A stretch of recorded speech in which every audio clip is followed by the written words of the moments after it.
gents. It is Friday. Champion for small business. You know why? Because small business is bad to the bone, baby. That's how we roll on today's show. So here we go. 3, 2, 1. Let's do this. Shut up and sit down. The Business Bros Podcast was created for you. Learn from the business professionals who come to share their stories. Find out what's working in business, on social media, what's hot and what's not, straight from the mouths of successful entrepreneurs out there doing the real work. And now, welcome to another episode of Business Bros. Let's show them how to drop some heat. All right, all you business pros out there, before we jump into the show, just a quick reminder to please subscribe on whichever platform it is that you're listening to us on today. Give us a like, give us a follow, subscribe, and drop a review. Help other like-minded business owners find value from our awesome guests while we rise up in those podcast rankings. We'll sincerely appreciate every single one of you for it, and if you want to be a guest on the show, we'd love to have you on and learn from you as well. Go to www.businessbros.biz, schedule your time, and don't forget to follow us on all our social medias at Business Bros Pod. All right, everybody, we're so excited and honored to bring yet another incredible guest to the Business Bros Pod. Today's guest has been protecting the interests of our nation's 27 million small businesses for more than 2 decades, along with removing 600 large corporations from the federal small business database. Our guest has sued the federal government and won on 6 separate occasions. Now, why has our guest gone up against the government and removed those large firms from the databases? Because our guest is truly passionate about small businesses, and he wants to make sure that government contracts go to those small businesses as promised, not just to those huge companies who strangle the competition. Tune in to hear how our guest has stopped the diversion of those contracts and how he's helping small businesses everywhere, including yours. Joining us today from the American Small Business League out of Petaluma, California, welcome to the show, Lloyd Chapman.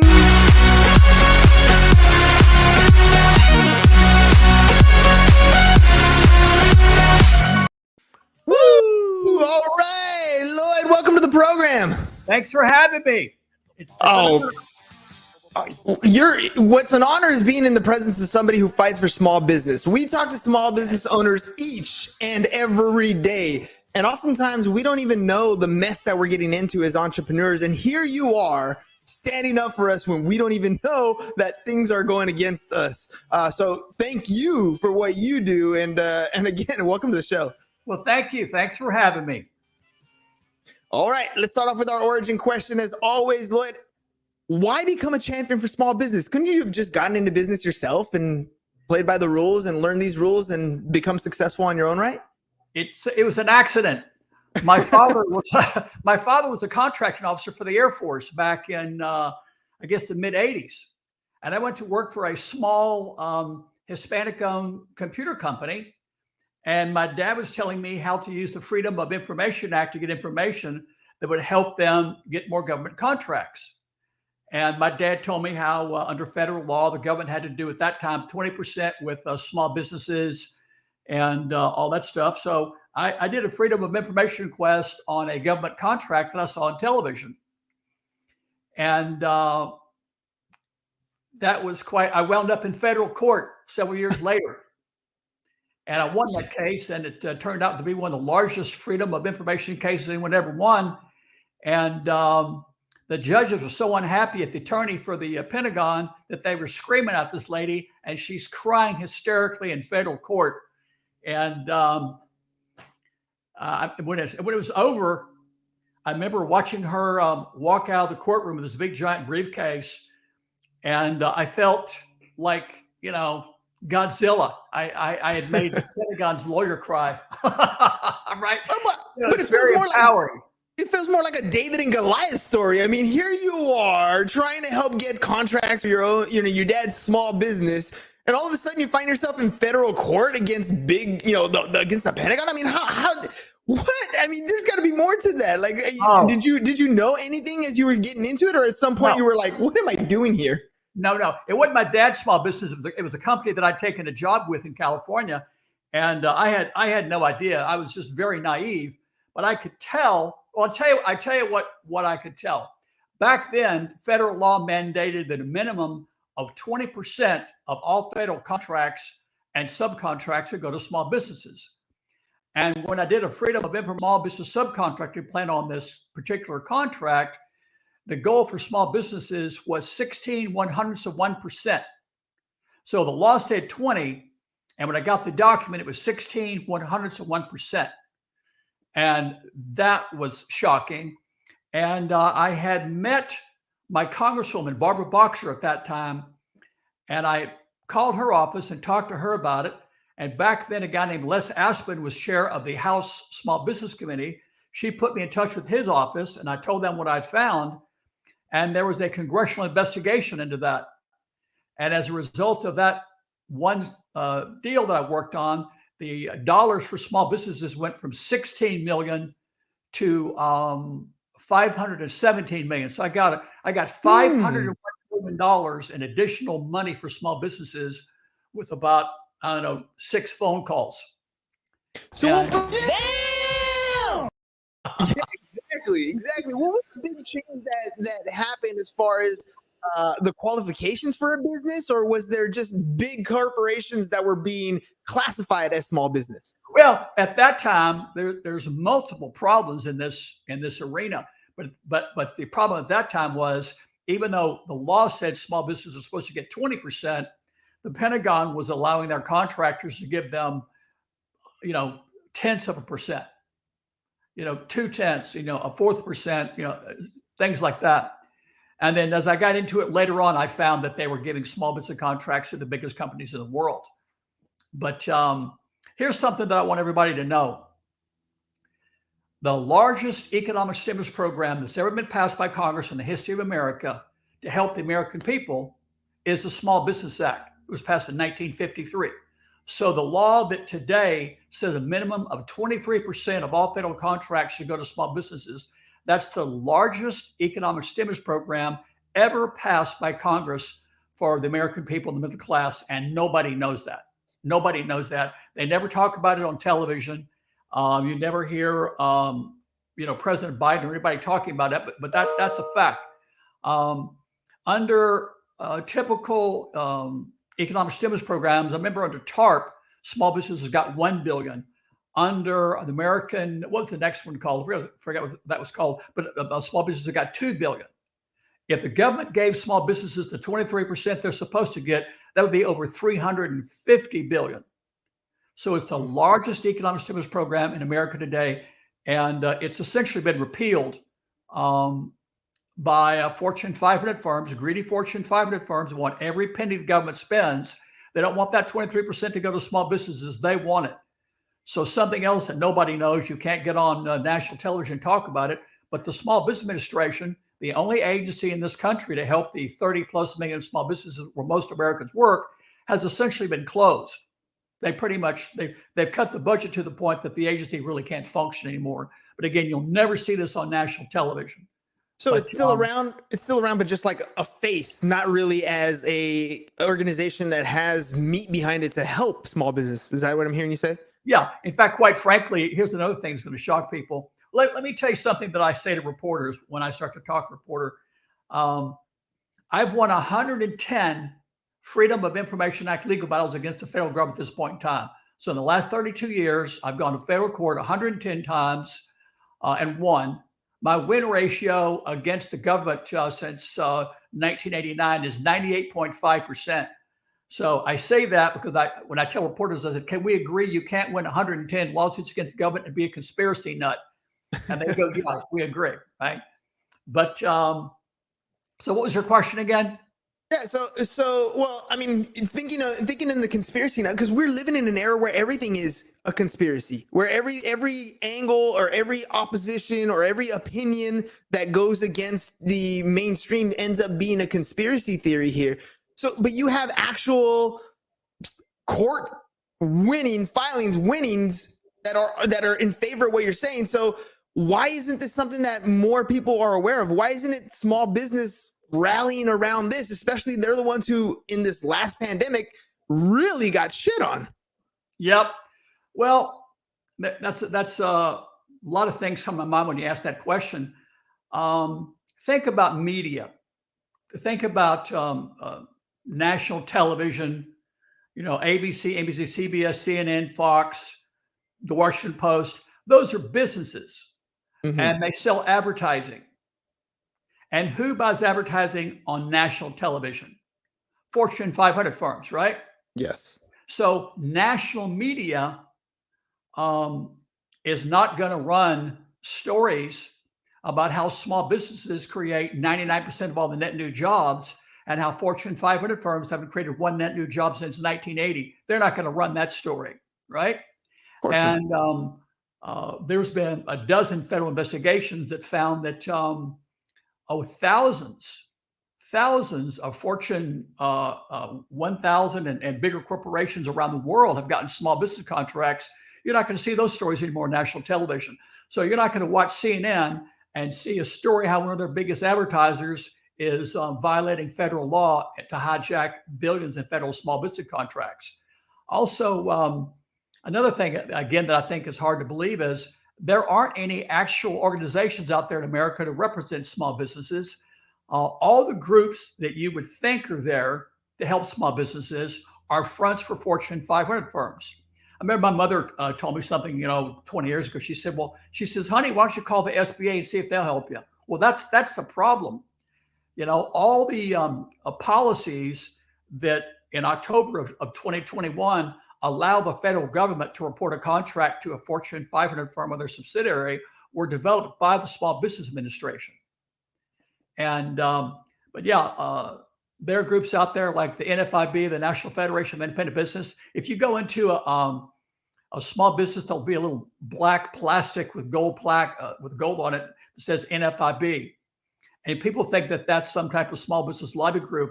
The NFIB on their website calls themselves the voice of small business in America. In reality, the NFIB lobbies for Fortune 500 firms. So let's just say this. It came out 20 years ago that the government was giving small business contracts to Fortune 500 firms. Let's make this a game show. The first one of your listeners that can show me anyone from the National Federation of Independent Business on national television objecting to the government giving small business contract to Fortune 500 firms, I'll FedEx them $1,000 in cash. Yeah, I don't think it exists. So you're telling me there's a chance? It's a very small chance. Yeah. I don't think that's happening. There's probably 25 groups around the country that claim to represent the small businesses, but I challenge anyone to find anyone from those organizations in the last decade or even the last 20 years on national television objecting to the government cutting the budget to the Small Business Administration, diverting small business contracts to Fortune 500 firms, and adopting federal policies that are detrimental to small businesses. Think about the COVID situation, right? So Lloyd Chapman says the United States government is anti-small business. Well, the budget for the Small Business Administration has been cut more than any agency in the history of government. Look at COVID. Target, Costco, Walmart, Home Depot were allowed to stay open. Yep. But if you're a mom and pop, shop, in downtown Cleveland or Albuquerque or El Paso, Texas, or Seattle, you had to close. So the federal government, forced the public to go to those big businesses. And if you're trying to curb the spread of COVID, think about those big lines of people in Target and Costco, checking out where people were buying things from the small business in their own neighborhood. There wouldn't be that problem. But again, I think the United States government is documentably anti-small business, and the policies reflect that. Yeah, we have states that are adding to that, making it exponentially worse in certain states through that COVID era. So you've been fighting this fight for a long time. I'm sure you've been thinking about what that next step is going to be. How do we make that change? How does that happen? How does policy like that end up becoming more in favor of small business? Well, people have to become aware. But see, the problem is that, for example, nobody knows the Small Business Act is the largest economic stimulus program for the American people in history. Nobody knows. You can watch CNN, or any, NBC, ABC, CBS, they'll never mention it.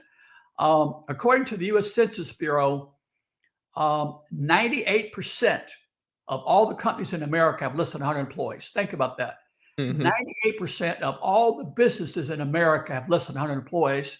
And again, Census Bureau data, they're responsible for about 99% of the net new jobs. You'll never see that on national television. You'll never see it. But yeah, people don't know. But I would request people to, call your congressman, call your senator, become aware of it, because quite frankly, I think that our economy is going to crash. I sincerely believe that. It was reported on national television during the COVID pandemic that up to a third of all American small businesses were closed forever. And I remember when Hillary Clinton was running for president, she had a press conference and said that for the first time in history, more small businesses were closing than were opening. And the World Bank said that the U.S. was something like 25th worldwide in the ease of starting a new small business. So it's easier to start a small business in Iran or Iraq than it is the United States of America, according to the World Bank.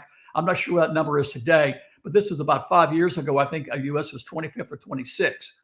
But think about this. So again, Census Bureau data, 98% of all U.S. firms have less than 100 employees, and they create about 99% of all net new jobs. I challenge anybody out there. Here's another thing. I'll give you another $1,000 for the first person that can show me a piece of legislation that's been passed in the last quarter of a century, specifically for companies with 100 employees or less. You can't do it. It's never happened, right? And look at the PPP program, payroll protection program. That was supposed to help small businesses. You go back and look who got the money. Some billionaires got the money. And some publicly traded companies. I remember the band, the Eagles, got money. I think, was it the Lakers got money, something like that, big football teams. But small businesses, didn't get that money. But, and by the way, that program was written to direct that money to big business. The way it was written, the banks were incentivized to loan out big chunks of money, not the small chunks that small businesses needed, right? It was much easier for them to give somebody, 10 million than give out, hundreds of smaller loans. But again, people should call your congressman. Quite frankly, people should be very, very upset about this, that the only agency in this country to protect the 30 plus million small businesses where most Americans work has essentially been closed. And it's scary. The world we're living in is a scary place right now. I heard a statistic the other day that 38% of the money that's been printed in the U.S. has been printed in the last year. So you talk about where the economy's going. We have hyperinflation. We got, boat after boat after boat off of Long Beach, off the LA ports, just sitting there, not being able to come in and be unloaded. We got truck drivers in a huge shortage. There's a lot of things that are going on that are going to hurt small business owners. I mean, just the fact that the price of everything is going up, I don't think people see the writing on the wall. And yet, when I talk to realtors around here, when we talk to different people, they're like, no, the economy's fine. This is the best time. This is the one of the greatest economies that we've seen in a very long time. How is that possible? How is it possible that we're printing all these trillions of dollars? It's not really going down to the people who actually need it. It's being filtered, like you were describing, to those Fortune 500 companies. What at this point, how far along are we where we can actually make a change, where we can actually make something, or are we looking for that doom and gloom to fix everything? Everything's got to hit rock bottom for it to come back. Well, I think the economy right now is being propped up synthetically. They've pumped trillions of dollars into the economy, right? I think it's lunacy. I'm going to say that again. I think it's absolute lunacy to spend trillions of dollars to try to stimulate the economy when you've essentially allowed the most efficient, effective economic stimulus program in the history of America, the Small Business Act, to be repealed by greedy Fortune 500 firms. That's just insanity, right? That is. That's what they're doing. That's what they're doing. And I really think the economy is going to crash. I think it's going to completely collapse, worse than 1929. I think we're 28 trillion in debt, right? Can't And even again, fathom that number. yeah, I think it's $28 trillion that we're in debt. And again, Census Bureau data says small businesses, companies with less than 100 employees, are creating 98% of all the net new jobs.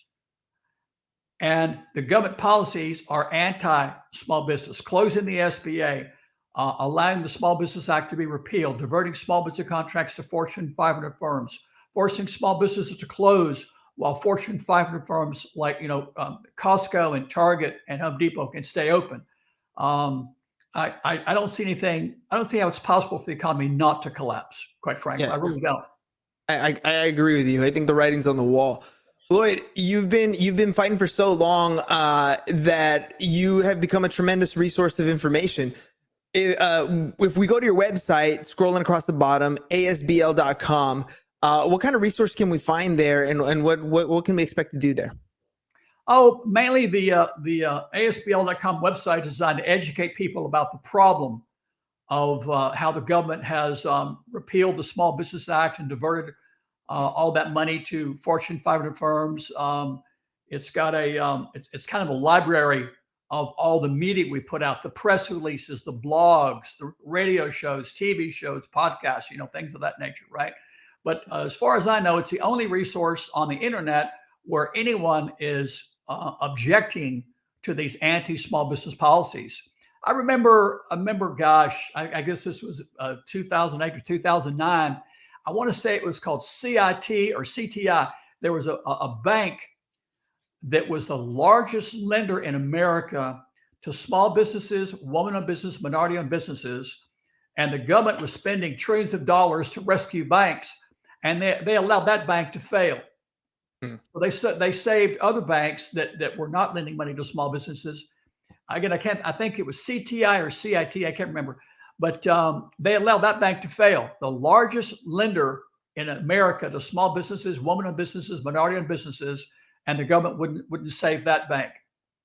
And kind of reminds me of the savings and loan era. One of my favorite movies during Christmas coming up is It's a Wonderful Life, and watching the struggle that a lot of the people had just to be able to get in a home, right? The way the savings and loan operated, and then James, remind me what the old guy's name was, the one that was the villain in Pottersville. Mr. Potter. I got it. Thank you. Mr. Potter reminds me of what you're describing here. Mr. Potter is the one who's trying to hedge everything. I don't care about your emotions. I don't care about your feelings. It's all about grabbing that money at any necessary angle.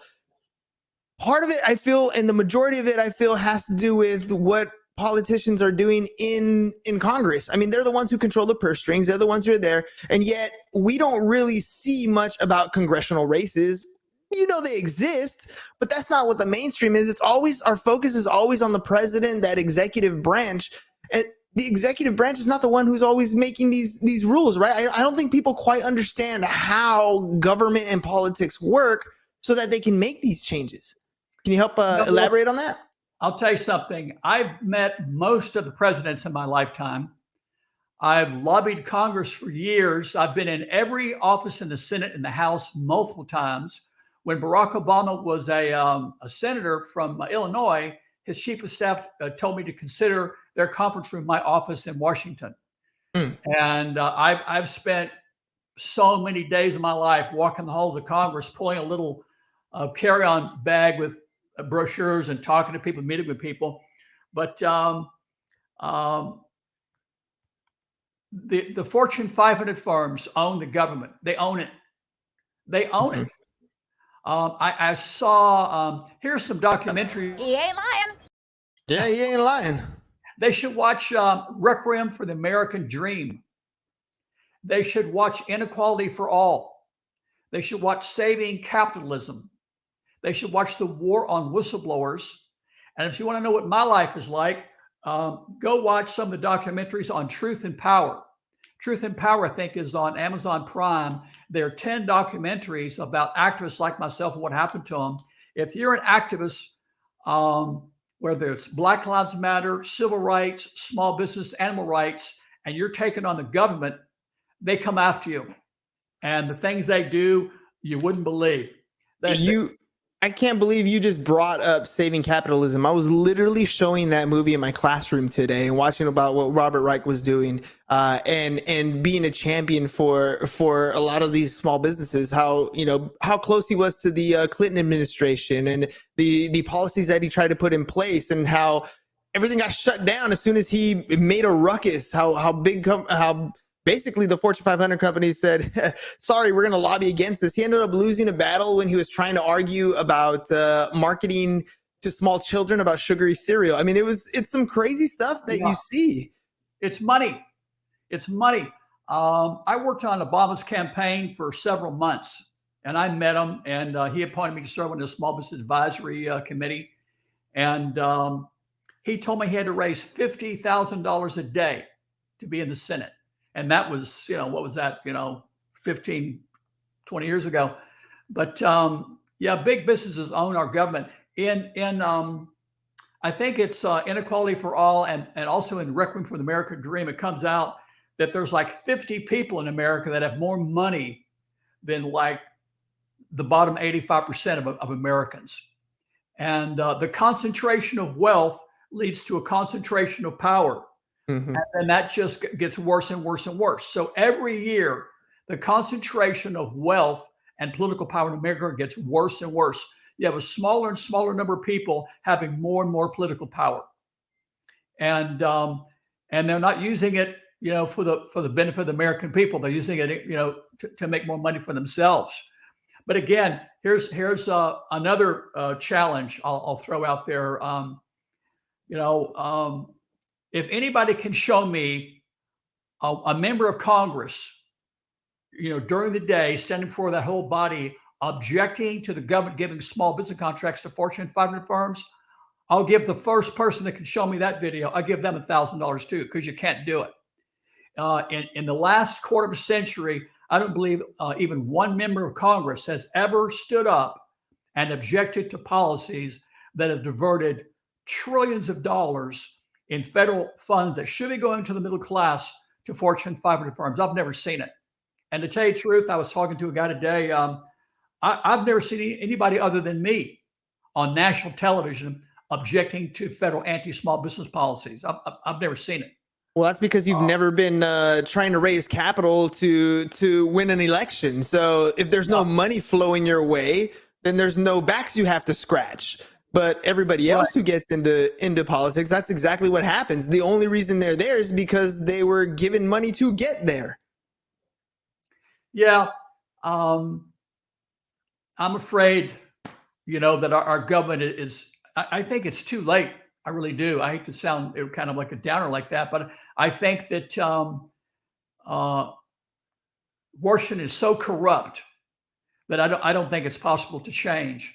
And anyone that could change it, people like maybe Bernie Sanders or Tulsi Gabbard or people like that maybe wanted to kind of dismantle that, they'll never get anywhere near, the White House. I don't think that anyone can be president that isn't chosen by the elite, the richest people and the big corporations that own this government. AT&T, those kind of companies, and now Amazon, ExxonMobil, those types of, I'll say even Fortune 100 companies. Fortune 100 companies decide what legislation is going to get passed.